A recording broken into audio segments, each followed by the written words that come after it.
trailer or caravan wheels coming off is almost always preventable. And here are 3 things that I check every time I tow a caravan or a trailer. Now, the first and most important thing that I check before every long trip, or at least once a year, is the wheel bearings. Now, it's best to have it done by a professional, but it's easy to do yourself as well, and I always do this myself. Lift the wheel up, check for play at 3 and 9 o'clock, and also at 12 and 6 o'clock. There shouldn't be any play visible or detectable when you pull on the tires. And then also it should spin freely without any grinding noises, and then stop after a while. So there shouldn't be any drag. And the best way to make sure is after a 5-minute drive, take a digital infrared thermometer and scan both wheels here at the hub and make sure that the temperatures are equal and not too high. But more on that in the next tip. Now, the problem with wheel bearings that are too tight is that it'll generate friction or heat, and that will cause the metal to fatigue and break off. You've seen the photos on Facebook groups. And then if it's too loose, there will be movement and play, and it will wear out the bearings completely until they fail. So they need to be just right, and the way to make sure is to check for play, check that it spins freely, and check the temperatures. Now, the second thing to check is that the brakes are set properly. And now that only applies to braked trailers or trailers that has a braking system, a cable that pulls. You can see the cable running there in the middle, and then to each wheel. And then as you brake the car, this pushes in against that shock there, which pulls the cable and brakes the trailer.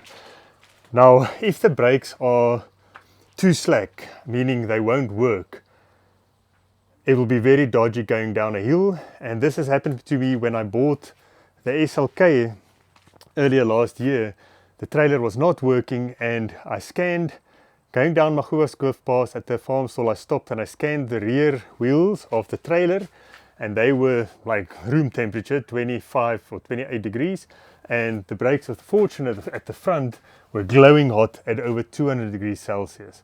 And it was super scary and dodgy. And at some point, these will overheat and you'll lose your brakes because the brake fluid will cook and you'll go off the pass. So the same checks apply. You scan with the digital infrared thermometer like this.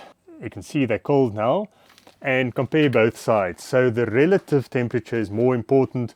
So if the one is 40 degrees and the other one is 60, you know the one on the other side is too tight and you need to adjust it back a bit to decrease the friction on that side. Now, this may sound pedantic, but I check this every single time I fill up the tank with diesel. That's about between 200 and 400 kilometers, depending on where the filling stations are.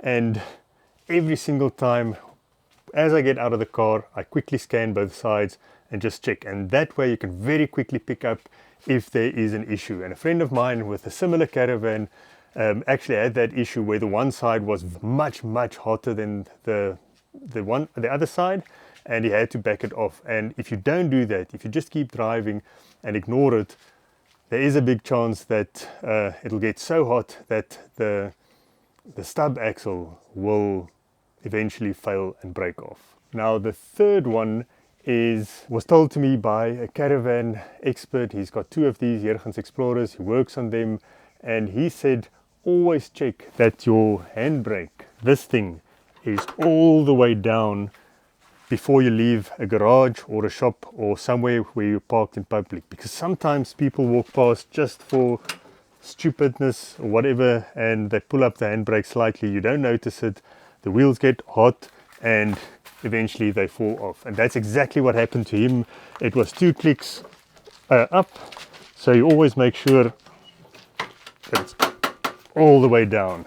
And I have gotten so pedantic about this that as soon as I leave the garage, if I didn't check this, or I can't remember whether I checked it, or I checked it but I can't remember whether it was all the way down, I actually stop right there and get out and go check it again before I drive off, every single time.